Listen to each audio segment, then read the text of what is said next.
Gracias por continuar con nosotros en este tiempo de orientación y nos place en nuestra conversación central del día de hoy tener a la querida doctora Girsi Moreta, ¿verdad? Quien es nutrióloga y obesóloga, y con ella estaremos conversando sobre la obesidad y sus complicaciones, que es un tema tan en boga hoy en día, no solo en República Dominicana, sino a nivel mundial. A nivel global, la obesidad se ha convertido en uno de los principales retos de las sociedades y de la medicina, y estamos aquí para tratar ese tema. Bienvenida, doctora, ¿cómo está? Bien, gracias. Gracias por la invitación. Primero, doctora, vamos a describir para los televidentes qué es la obesidad, o sea, cuándo una persona se considera que es obesa. Pues mira, la obesidad no es más que una enfermedad de carácter crónico y de carácter multifactorial, porque son muchos los factores, valga la redundancia, que están implicados en la aparición de dicha enfermedad. Tenemos factores genéticos, también tenemos factores ambientales, que son factores que sí son modificables, y dentro de esos factores ambientales tenemos también lo que sería una relación ya directa con la alimentación, ese desequilibrio entre lo que se ingiere y lo que se puede gastar, o sea, lo que tú ingieres en la alimentación y lo que tu organismo gasta entonces luego de esa alimentación. Y también lastimosamente, en vista de que estamos viviendo en una sociedad totalmente globalizada e industrializada, tenemos muchos factores que son obesogénicos, que influyen directamente con que la aparición de la enfermedad se acelere un poquito más. Este bombardeo de las comidas procesadas, con grasas saturadas, en síntesis, comida chatarra, juega un papel importante. Desde otro punto de vista, hay otros factores que influyen, pero ya son factores aislados, como en algunos casos obesidad secundaria a alguna medicación relacionada, por ejemplo, con los esteroides, el síndrome de Cushing. También tenemos obesidades relacionadas con algunas alteraciones cromosómicas, algunos síndromes, y así sucesivamente. Doctora, y entonces usted nos dice, en el caso de alguna de estas razones por las cuales una persona puede ser obesa, nos mencionaba dentro de la primera un tema hereditario o de genes, ¿verdad? Así es. O sea, que es cierto que si una persona viene de familia que son gorditos, es muy probable que tenga tendencia a ser obeso. La genética juega un papel importante, porque eso no lo podemos dudar. Pero hoy en día se ha demostrado en base a la epigenética que esos genes, o sea, el hecho de que la genética esté presente no es el 100% la causa de que se propague o aparezca la enfermedad. Yo puedo tener el aporte genético, la herencia, pero si modifico mi medio ambiente, si modifico mi entorno, mi estilo de vida, mi alimentación, si incorporo actividad física, pues no necesariamente tengo que encajar en el renglón de que voy a ser un paciente obeso per se. Doctora, hoy en día está muy de moda el tema de las cirugías plásticas, de que todo el mundo quiere verse fitness, a la moda, y originalmente esto era una actividad propia más de las damas. Ajá. Pero ya también los caballeros están haciendo su bariátrica, como le dicen, su cirugía. Entonces, ¿cuándo un paciente califica para este tipo de cirugía? ¿A partir de qué peso, de qué talla? Porque hay mucha gente que, yo veo casos de gente que yendo al gimnasio o haciendo dieta pudiera ponerse bien.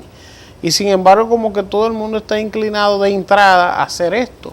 Bueno, los motivos de cada quien vamos a respetarlo para no entrar en detalles que a veces puedan ser un poquito molestos para algunos sectores.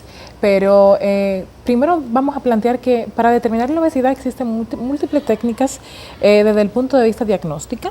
Un instrumento que nosotros utilizamos con mucha frecuencia es el índice de masa corporal, que nos va a ofrecer una relación entre la estatura del paciente en metro cuadrado y el peso del paciente en kilogramos. Cuando hablamos que un paciente tiene por encima de 30 kilogramos sobre metro cuadrado, estamos diciendo que estamos frente a un paciente obeso. En el caso de los pacientes que sean candidatos a cirugía bariátrica, lo que se estima, según los reglamentos establecidos ya para eso, es que sean pacientes con un índice de masa corporal por encima de 40 kilogramos sobre metro cuadrados. Y en algunos casos que tengamos pacientes con un índice de masa corporal por encima de 35, ya con otras patologías metabólicas agravadas, como la diabetes y otras patologías también, que pueden entonces, desde un punto de vista comprometer más la salud del paciente, estaría indicada también la cirugía bariátrica o en algunos casos se conoce también como cirugía metabólica. Doctora, usted hablaba ahorita de la comida chatarra, la industrialización, todas esas grasas no saturadas, todos estos alimentos de cola, refrescos, hamburgers y esta transculturación que hemos sufrido, sobre todo, ¿verdad? Un bombardeo, ya la gente hoy en día no tiene tiempo para ir a comer a la casa al mediodía, sino que tiene que comer en la calle regularmente. ¿Cuáles son esos ingredientes o esos alimentos, vamos a decir, que la gente debe de comer para mantener un peso saludable, para mantener una figura saludable, no solo que se vea bonita, sino sana por dentro? Y también el tema de que sí es cierto que para estar en forma hay que comer horrible. Porque hay mucha gente que dice que yo no puedo estar haciendo dieta porque es que todo es malísimo, uno comiendo hierba nada más como con un animal, lo ponen a comer ensalada. ¿Cuáles son esos alimentos y qué tan balanceada puede ser una dieta para que no sea tan difícil para una persona normal? Mira, para responderte con precisión voy a hacerte un breve paréntesis. Cuando hablamos de dieta, los pacientes por lo general suelen alarmarse porque tienen esa asociación directa con que la dieta es simplemente hoja y que es mala. Dieta es todo lo que una población consuma, ¿ok? O sea, si tú lo que consumes es arroz, habichuela, carne, esa es tu dieta. Si tú consumes pizza diariamente, tu dieta es en base a eso. Ahora, ¿dónde está la diferencia? Tenemos las dietas que son saludables y las dietas que no son saludables. Entonces, es como ir poco a poco concientizando al paciente. Es un proceso porque vamos a romper hábitos y patrones que tienen toda una vida y que eso se toma su tiempo poder insertarse en la mente del paciente y concientizarlo. ¿Cuáles alimentos vamos a preferir? Primero, ¿cuáles alimentos vamos a eliminar? Definitivamente las grasas, todas estas grasas saturadas que son productos de las frituras, de los chicharrones. Doctora, porque eso es difícil. Es difícil. Doctora, porque es que la cultura nuestra, culinaria, imagínense, un muchachito de chiquito comiendo mangú con salami frito, mangú con huevo frito, pan, chocolate, eso es lo que come el pueblo.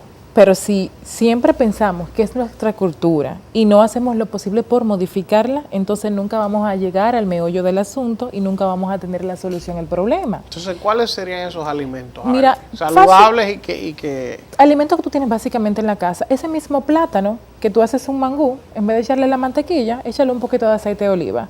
Ese mismo huevo que tú lo freíste, pues hazlo revuelto con poco aceite y con vegetales o hazlo simplemente hervido. O si lo vas a freír, simplemente toma un sartén, le echas poquito aceite, lo pones en el sartén y que se fría a fuego lento. O sea, no es que tenemos que comer comida de otra galaxia, como yo le digo muchas veces a mis pacientes, con los mismos alimentos que tenemos en la casa, con lo cotidiano, con lo básico, simplemente modificar muchas veces la preparación del alimento y la combinación del alimento. ¿A qué me refiero? No es lo mismo tú comerte, por ejemplo, en la bandera dominicana, arroz, habichuela, ¿verdad? Y ponerle espagueti. Estamos consumiendo 2 carbohidratos. Ahora, si tú a ese mismo plato típico dominicano tú le pones arroz, tu porción de habichuela y tu carne, que sea al horno, a la plancha o al vapor, ya tú con eso estás reduciendo el aporte de una cantidad de grasa saturada en comparación cuando tú te comes el arroz, la habichuela y le pones el picapollo. Doctor, usted sabe que yo he reparado en algo. Yo tuve la oportunidad en una ocasión de visitar Taiwán. Okay. Y entonces yo me di cuenta de algo que quizás mucha gente no ha reparado en concluir. Que la comida o la alimentación o la dieta de los países va muy acorde a la personalidad de los ciudadanos de ahí. Por ejemplo, el dominicano come salseado, come con mucho sazón, pero así somos, caribeños, simpáticos. Oye, eso es una comparación como que yo la hice, porque cuando estuve en Taiwán, yo veía que ellos comían el arroz sin sal, desabrido, y entonces los asiáticos son como más tranquilos, más pacíficos, ¿verdad? Bueno. Y como que ahí hay un paralelismo, como que no sé si fue coincidencia o es que ocurre que se parece mucho lo que uno come al comportamiento y a la forma de ser de las personas? Bueno, podría influir lo que uno come, que sería un punto de vista muy importante para poder estudiarlo, para poder llegar a una conclusión bien acabada y precisa. Pero también tú sabes que influye mucho el factor de educación, el factor educacional, el factor sociocultural es importante también. Y otros ámbitos que son importantes porque culturalmente somos distintos.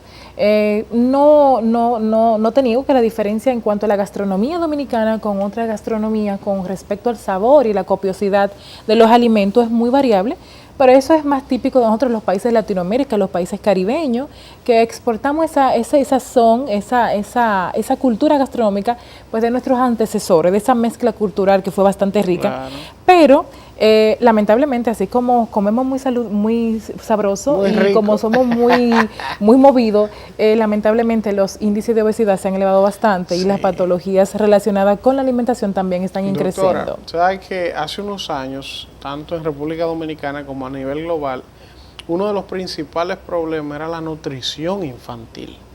Eran muchos niños que no estaban teniendo los nutrientes y hoy, gracias a los esfuerzos de los gobiernos y de que las sociedades han avanzado, pues el tema de la nutrición ha ido desapareciendo, pero entonces ahora tenemos el problema de la obesidad. Entonces, por ejemplo, en el caso de los niños es todavía mucho más complicado, porque a un adulto quizás tú puedes explicar lo que estamos conversando, él sabe que tiene que cuidarse por un tema de salud, de que las arterias no se le obstruyan de grasa, o sea, tiene el discernimiento para entender. Pero a un niño, tú quitarle la pizza, el hamburger, el helado, después que está acostumbrado y ya está quizás sobrepeso, quizás es un poco más difícil. ¿Cómo uno lidia con los niños y el tema de la obesidad? Mira, realmente es un tema un poco delicado con respecto a los niños por todas las cosas que tú acabas de decir. Pero no subestimemos a los niños al 100%. Los niños actualmente son niños muy despiertos, con un nivel de conciencia que es sorprendente y es admirable. El detalle aquí es que cuando tenemos un niño con sobrepeso, por lo general, lamentablemente en la casa tenemos padres con sobrepeso. Entonces es integrar a la familia y concientizar desde la cabeza, que son los padres, para que los niños puedan adoptar esos hábitos como modelo. Porque los padres son el modelo de los niños y con respecto a la alimentación pasa lo mismo. Entonces tú no puedes pedirle al niño que te coma vegetales, que no te tomes refresco cuando tú en la mesa estás haciendo lo contrario al niño, le estás creando una contradicción al niño. Entonces desde ese punto de vista no hay ayuda. Ya cuando los padres se involucran, se inmiscuyen más, toman conciencia, el resultado es muy distinto, es positivo y sí hemos podido ver, muchas veces en los casos de las consultas cuando atendemos niños, de que sí, de que los niños se concientizan. Ahora, hay que buscar el tiempo, la manera y hay que integrar a la familia para obtener esos resultados. Doctora, tenemos que hacer un breve contacto de publicidad, pero al regreso estaremos hablando de las complicaciones de la obesidad, que son múltiples y muchísimas complicaciones. Vamos a la pausa y regresamos en breve.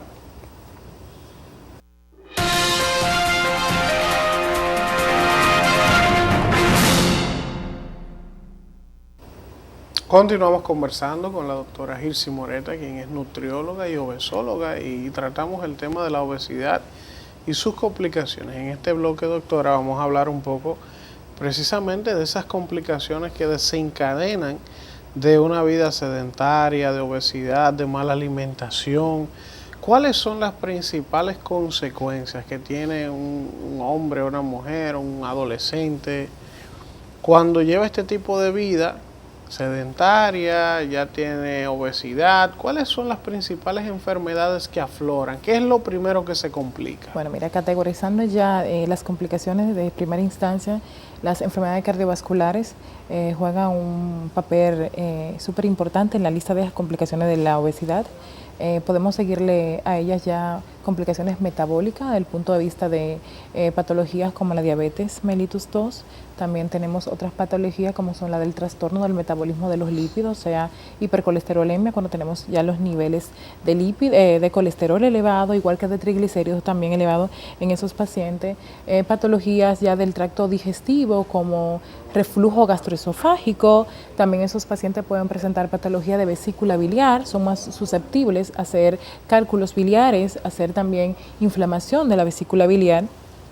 Y un sinfín de complicaciones más que van desde un descenso o una limitación en la productividad, en la actividad de ese paciente, hasta enfermedades como el cáncer, algunos tipos de cánceres que también se asocian, en el caso de hombres y mujeres, con la obesidad, y muchas veces también llegamos hasta presentar las mujeres y los hombres trastornos de infertilidad, o sea, se le dificulta un poco más concebir a los pacientes obesos.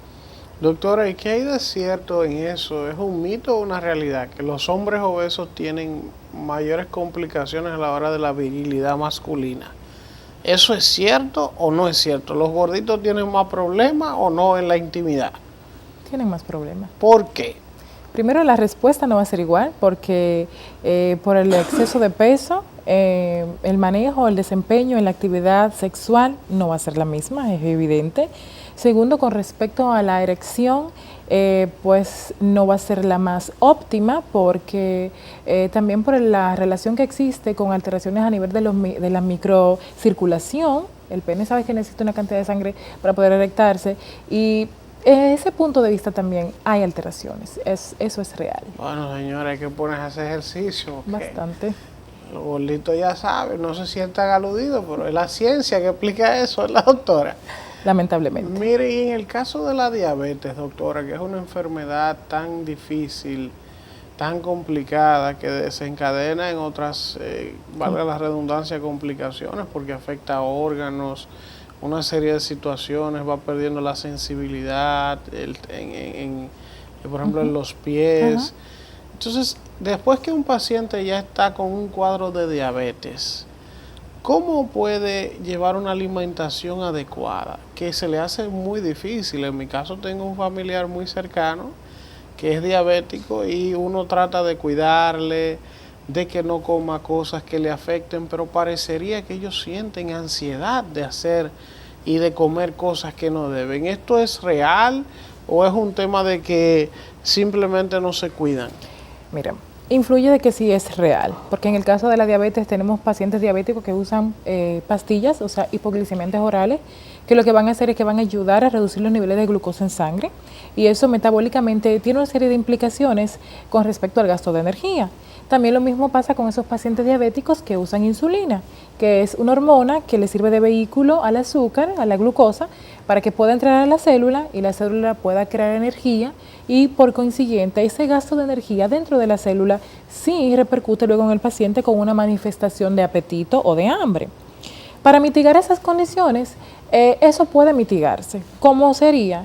Pues haciendo un plan nutricional a esos pacientes con alimentos que sean adecuados para ellos, o sea, alimentos que sean reducidos en azúcares refinadas, todas esas harinas que consumimos diariamente, los jugos industrializados, los refrescos, toda la repostería en sentido general, agregándole más carbohidratos complejos a esos pacientes, o sea, carbohidratos que tengan fibra, como la avena, por ejemplo, el pan integral, claro, un pan integral que sea realmente un pan integral, los cereales integrales, que ayudan a mejorar esa condición dentro del proceso absortivo y el proceso metabólico de esos pacientes.